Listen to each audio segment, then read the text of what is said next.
Hello दोस्तों, स्वागत है आपका। अब हम बात करेंगे अलंकार का दूसरा वीडियो है और आई थिंक एक वीडियो और बनेगा जहाँ पे अलंकार खत्म है। उसके बाद हमारी हिंदी खत्म, उसके बाद हम क्वेश्चन करने वाले हैं। ठीक है, अब बात करते हैं सबसे पहले उपमा अलंकार की। अर्थ अलंकार में बहुत टाइप के होते हैं, आप बड़े ध्यान से समझते जाओ और काफी सारे एक जैसे होते हैं, बहुत आसानी से समझ में आने वाले। सबसे पहले उपमा अलंकार की बात करते हैं। तो अगर कहीं आपको ऐसा सेंटेंस मिलता है मुख चंद्र सा सुंदर है, तो अब क्या है, मुख जो है चंद्रमा के समान सुंदर है। अब ये हम तारीफ कर देते हैं तो बोलते हैं सामने वाले बंदे की या सामने वाली बंदी की, जब हम तारीफ कर रहे होते हैं तेरा चेहरा, वो बोलते हैं। ठीक है, अब देखिए, तो मुख चंद्र सा सुंदर है, उसकी तारीफ में हम बहुत सारी चीजें बोल देते हैं और ये कभी कभी तो अतिशयोक्ति कर देते हैं। हम बात करेंगे अतिशयोक्ति अलंकार की भी। तो मुख चंद्र सा सुंदर है, तो सबसे पहले हमको ये समझना है कि यहाँ उपमा अलंकार है और क्यों है और क्या क्या पार्ट है। तो सबसे पहले उपमा अलंकार के 4 अंग हैं, वो हम देख लेते हैं। तो उससे पहले हम ये जान ले उपमा क्या होती है। उपमा होती है दोस्तों जब हम किसी चीज को किसी और चीज से कंपेयर कर रहे होते हैं। ठीक है, जैसे मैंने आपको किसी और से कंपेयर कर दिया या बता दिया कि तुम उसके जैसे दिखते हो, ठीक है, या तुम्हारी शक्ल राम जैसी है।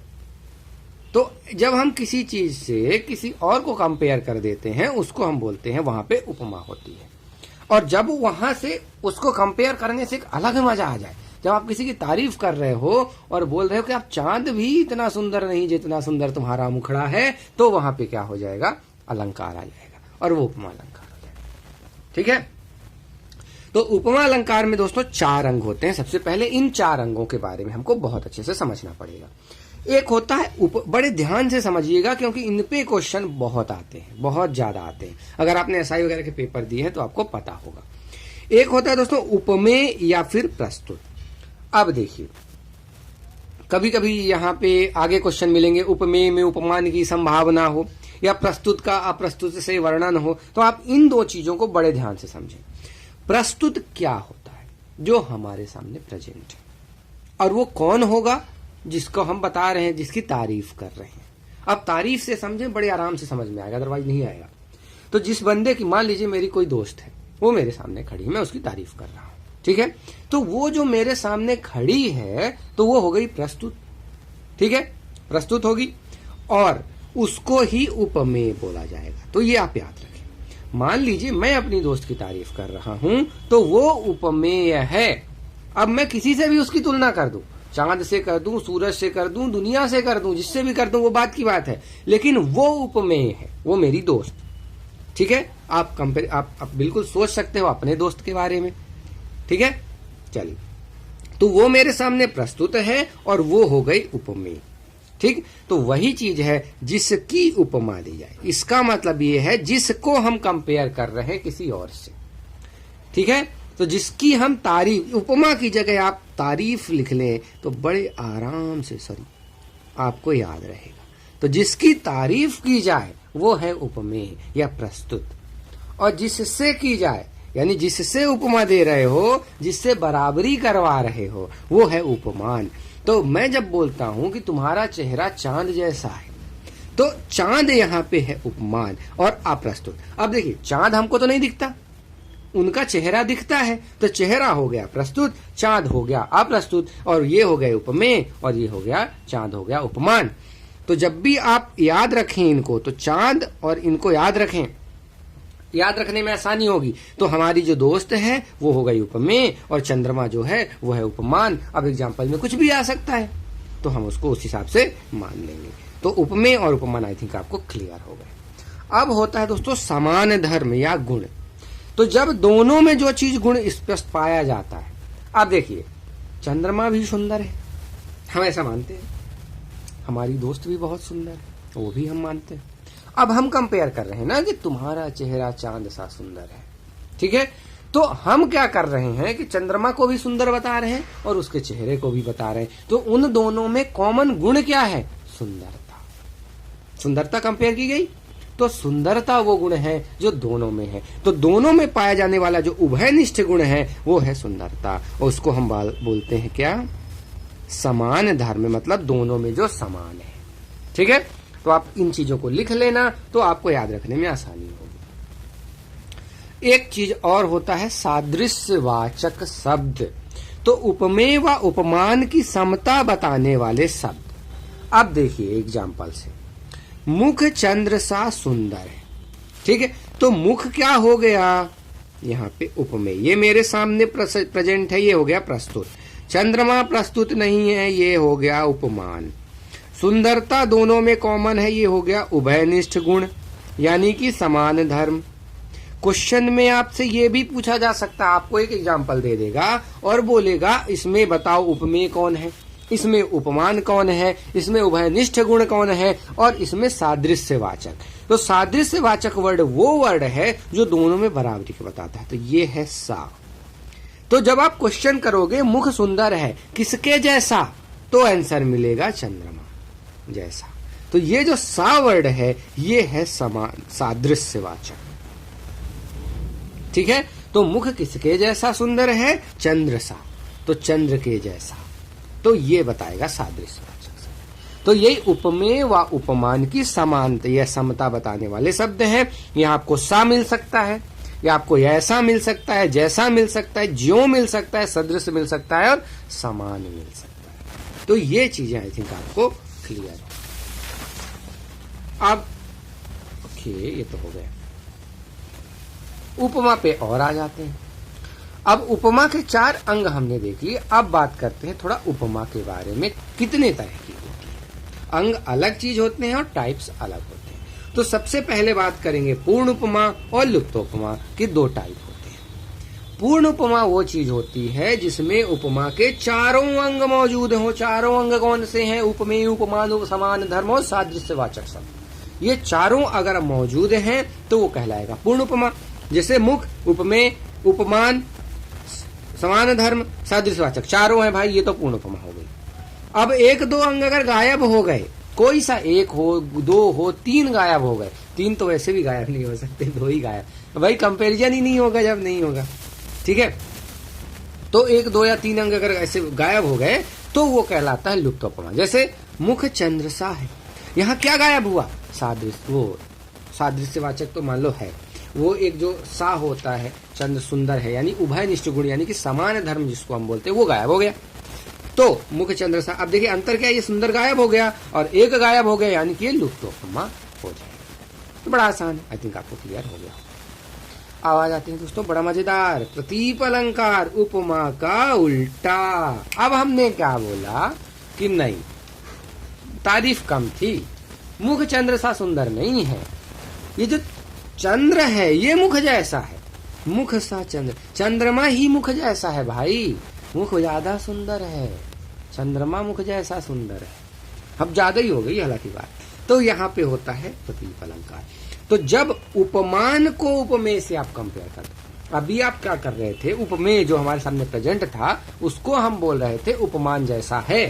अब हम क्या बोलते हैं, जो उपमान है वो उपमेय जैसा है, तो मुख सा चंद्र है, ठीक है, चंद्रमा मुख जैसा है, तो वहां प्रतीप अलंकार हो जाता है।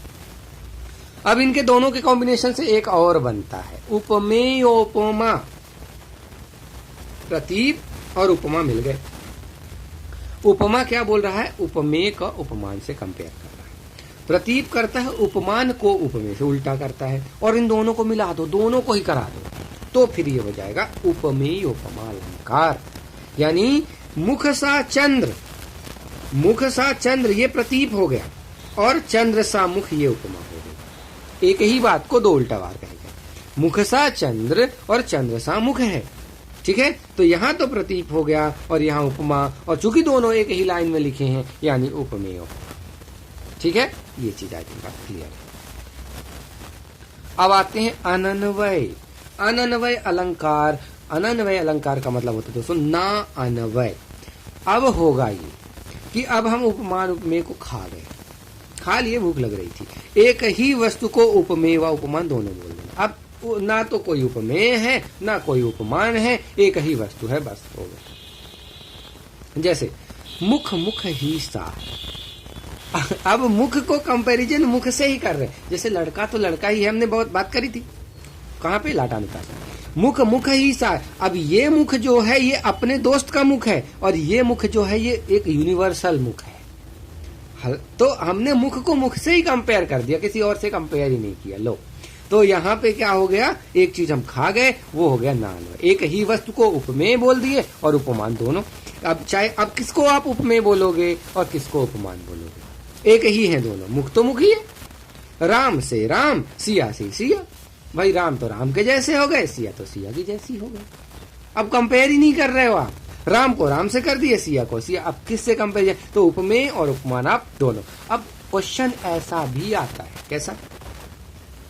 एक ही वस्तु को उपमेय, जिस अलंकार में वो, या फिर वो कौन सा अलंकार है जिसमें एक ही वस्तु को उपमेय और उपमान दोनों कहा जाता है। तो यहाँ 3 तरह के क्वेश्चन बन जाते हैं।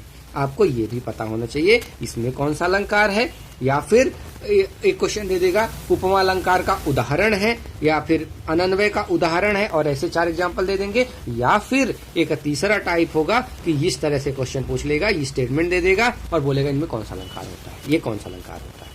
ठीक है, तो आपको हम कोशिश कर रहे हैं हर तरीके से समझाएं, कुछ भी आए आपको बनना चाहिए बस। ठीक है, चलिए। संदेह अलंकार। अच्छा, इससे पहले आज एमपीपीएससी का रिजल्ट भी आ गया, रात में आया, तो काफी लोग एमपीपीएससी में भी हो गए होंगे, मुझे उम्मीद है ऐसा। तो वो लोग जो हैं हिंदी पढ़ सकते हैं। काफी लोग, कई लोगों ने मेरे से कल पूछा कि क्या ये हिंदी काम आएगी? बिल्कुल काम आएगी। हिंदी तो हिंदी ही है, वहां बस 2-3 चीजें और जुड़ जाती हैं। एक होता है अपना लेटर राइटिंग वाला पार्ट, वो भी अगर आप बोलेंगे तो हम बना देंगे उसको भी। उसके अलावा वहां पे एक होता है ऐसे राइटिंग, तो वो तो अलग ही पेपर हो जाता है 100 नंबर का। ठीक है, ऐसे तो अलग ही कर दिए हैं हम। तो आई थिंक हिंदी हमने पूरी कवर कर ली है, कुछ बचा नहीं है। तो सारी की सारी हिंदी, बस वो लेटर राइटिंग वाला वो, और वो थोड़ा अपठित गद्यांश वगैरह भी हैं, वो वाला पार्ट हम कर देंगे अगर आपको लगता है तो आपकी मेंस की भी तैयारी हो जाएगी। और लिखना क्या है, जो हम ज्ञान दे रहे हैं यही तो लिखना है। ठीक है, अब अगर पूछ लिया आपसे कि संदेह अलंकार, तो आपको यही तो लिखना है, आपको समझाना पड़ेगा ये, फिर उसके बाद एग्जाम्पल देके आप क्लियर कर देना। आपसे अगर पूछ लिया गया प्रतीप अलंकार, तो पहले तो आप बता दो उपमा का उल्टा है, फिर उपमा समझा दो, उपमा ऐसा होता है, प्रतीप ऐसा होता है, और ये एक दूसरे को उल्टा होते हैं, और एग्जाम्पल के साथ समझा दो, बस खत्म बात।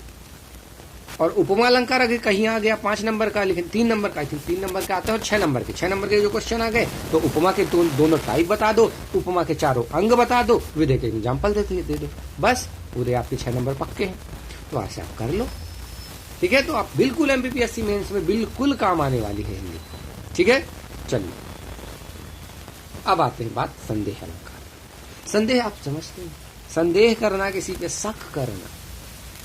ठीक है, शक करते हैं जब हम, होता है रिलेशनशिप में बहुत शक होता है, तो आप देखो संदेह अलंकार। तो उपमेय में उपमान का संदेह हो। अब उपमेय कौन है? हाँ, हमारे सामने जो है, उपमान कोई और है, चंद्रमा जैसा। अब उसमें संदेह है, जरूरी नहीं कि वो हो, तो वहां होता है संदेह। कैसे? यह मुख है या चंद्र है? अब तारीफ की इंतहा हो गई। अब आप मुख को देख, अरे यार ये मुख है कि चंद्र है, वो कुछ ज्यादा ही स्वीट वाली तारीफ हो जाती है। आप बोले यार ये मुख है कि चंद्र है, वहां पे संदेह अलंकार होता है। ये आपको समझ में आना चाहिए। संदेह है कि या तो मुख हो सकता है या चंद्र हो सकता है, अभी क्लियर नहीं है। ये तो मुख और चंद्र थोड़ा सा डिफरेंस समझ में आता है, जब बहुत क्लोज वाली चीजें होती तो नहीं समझ में आता। ठीक है, वहां प्रॉब्लम होती है संदेह की, समझ में वहां आता है। जैसे एक एग्जांपल अगर दे दें, एक मान लीजिए, एक आगे पढ़ेंगे, पंखुड़ी लगी गुलाब की गाल न जानी जा। गाल है जो, गाल इतने गुलाबी हैं कि अगर उसमें पंखुड़ी गुलाब की पहुंच गई, अब समझ में नहीं आ रहा पंखुड़ी कौन सी है और गाल कौन सी। ठीक है, वो वहां पे आपको संदेह अलंकार बढ़िया से अच्छे से समझ में आएगा। अब आप समझ में नहीं पा रहे हो कि ये पंखुड़ी है कि गाल है। ठीक है, वो चीजें हैं संदेह अलंकार। ठीक है, चलिए अब आते हैं उत्प्रेक्षा अलंकार। उत्प्रेक्षा बड़े ध्यान से समझें। और एक चीज और आप ध्यान देते जाएं कि ये जो उत्प्रेक्षा, संदेह, ये सब अर्थालंकार है। क्यों? क्योंकि अर्थ में फर्क पड़ रहा है। पहले वहां शब्द से हो रहा था, यहाँ अर्थ से हो रहा है। ठीक है, तो आपको ये भी पता होना चाहिए, पूछा जा सकता है इनमें से कौन सा शब्दालंकार है या इनमें से कौन सा शब्दालंकार नहीं है, या अर्थालंकार है या अर्थालंकार नहीं है। अब आप देखिए, यहाँ पे संदेह था और यहाँ संभावना। अब देखिए, संदेह और संभावना में अंतर हम आपको बता चुके हैं। संदेह निगेटिव होता है, और संभावना पॉजिटिव होती है। ठीक है, आपको एग्जाम में पास होने की संभावना होती है लेकिन फेल होने का संदेह होता है। ठीक है, चलिए, उपमेय में उपमान की संभावना हो तो वहां पे होता है उत्प्रेक्षा। बहुत मजेदार चीज है दोस्तों अलंकार, बड़े ध्यान से समझिएगा, बड़े अच्छे से एग्जाम्पल को ग्रस्त कीजिएगा, मजा आ जाएगा और एग्जाम में भी मजा आ जाएगा, क्वेश्चन बहुत सारे मिलेंगे। तो उपमेय में उपमान की जब संभावना, मुख मानो चंद्र। ठीक है, ये तो तारीफ, यहाँ भी तारीफ ही तो कर रहे हैं, मुख मानो। ये पहले रात होता है, शादी होती है, शादी के बाद जो आपने सुहाग रात वाला वो सीन देखे होंगे फिल्मों में, वहां पे तारीफ करते हैं, ये वहां वाला है, मुख मानो चंद्र। जितने अपन देख रहे हैं ना, मुख चंद्र सा है या चंद्र सा मुख है, या फिर बोलते हैं मुख मतलब यह मुख है, ये वाला यह मुख है या चंद्र है, ये वही होता है जब घूंघट उठता है। ठीक है, आपने फिल्मों में जरूर देखा होगा, बड़ी तारीफें होती हैं वहां पे, वही है, मुख मानो चंद्र है। ठीक है, मुख को ऐसा लग रहा है जैसे चंद्र है, तो ये संभावना है पॉजिटिव। यहाँ पे निगेटिव था कि ये मुख है कि चंद्र है, डाउट में हुआ। ठीक है, तो यहाँ पे पहचानते कैसे हैं इसको, उत्प्रेक्षा को, मानो होगा, मनु हो गया, मनहु हो गया, जानो हो गया, जनु हो गया, जनऊ। तो मन जन मनु जनु मनहु जनहु अगर ऐसा आ जाता है तो होता है उत्प्रेक्षा। लेकिन आप पढ़ना, जब भी क्वेश्चन आए कम से कम 4 बार पढ़ना क्वेश्चन को, तब आप फील कर पाओगे। देखिए, अगर आप फील नहीं कर पाते अलंकार वाला तो आप कर नहीं पाओगे सही से, तो आप फील करना। तो उपमेय में उपमान की जब संभावना आपको लगे कि हाँ यार, वैसे तो ये इनसे ही क्लियर हो जाएगा, मनहु जनहु मानो जानो से, लेकिन मैं चाहूंगा कि आप 3-4 बार पढ़ना, आपको मजा भी आए ना यार एग्जाम देने में, तो एग्जाम का मजा लो। ठीक है, तो ये होगा उत्प्रेक्षा। आगे दोस्तों हम अगले वीडियो में कवर करेंगे, 17 मिनट लगभग हो चुके हैं, तो मिलते हैं अगले वीडियो में जो कि होगा पार्ट नंबर 3। ठीक है, मिलते हैं, धन्यवाद।